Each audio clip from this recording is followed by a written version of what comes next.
Pak cricketer Farhan మరోసారి over action చేశాడు. Bat తో గన్ ఫైర్ చేస్తూ కూడా ఫోటో షూట్ నిర్వహించాడు.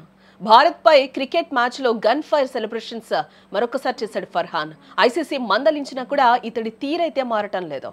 ఫర్హాన్ పై తీవ్ర విమర్శలు కూడా వస్తూ ఉన్నాయి.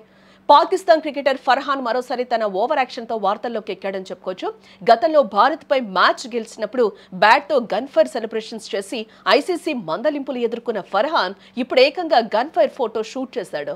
ఐసీసీ హెచ్చరించిన భారత్ చేతిలో చావు దెబ్బతిన్నా అతడి బుద్ధి మాత్రం ఇప్పటికీ మారటం లేదు. ఆసియా కప్ లో భారత్ పాక్ మ్యాచ్లు యుద్ధాన్ని తలపించాయి. ఆపరేషన్ సింధూర్ తర్వాత తొలిసారి పోటీ పడడంతో ఆసక్తి నెలకొందని చెప్పుకోవచ్చు. అయితే మొదటి మ్యాచ్ లో పాక్ క్రికెటర్లకు భారత్ షేక్ హ్యాండ్ ఇవ్వకపోవడం నుంచి మొదలైన వివాదం కాస్త రెండు దేశాల మధ్య తీవ్ర ఉద్రిక్త పరిస్థితులకు కారణమైంది.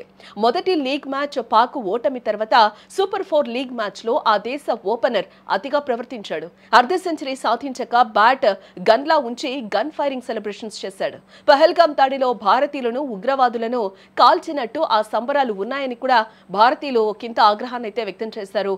అదే మ్యాచ్ లో జట్టు కూలినట్టు రవూఫ్ సైగలు పాక్ నీచత్వాన్ని క్రికెట్ లోకానికి మరొకసారి తెలియజేశారు.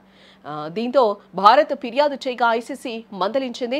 ఫర్హాన్ ను మందలించగా రవూఫ్ కు జరిమానా వేసింది. అయినా వారి తీరైతే మారటం లేదు. తాజాగా మరోసారి కుక్కతో ఒక వంకర అన్నట్టు ఫర్హాన్ తన బుద్ధి చూపెట్టాడని చెప్పుకోవచ్చు. బ్యాట్ తో గన్ ఫైర్ ఫోటోలకు ఫోజులు ఇచ్చాడు. ప్రస్తుతం ఆ ఫోటోస్ సోషల్ మీడియాలో వైరల్ గా మారాయని కూడా చెప్పుకోవచ్చు.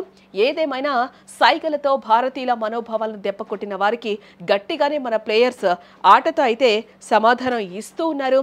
ఆ మ్యాచ్ తో పాటు ఫైనల్లో కూడా గెలిచి భారత్ సత్తాను చాటింది. ఆ దేశ మంత్రి నఖ్వీ చేతిలో నుంచి కప్పు కూడా తీసుకోలేదు.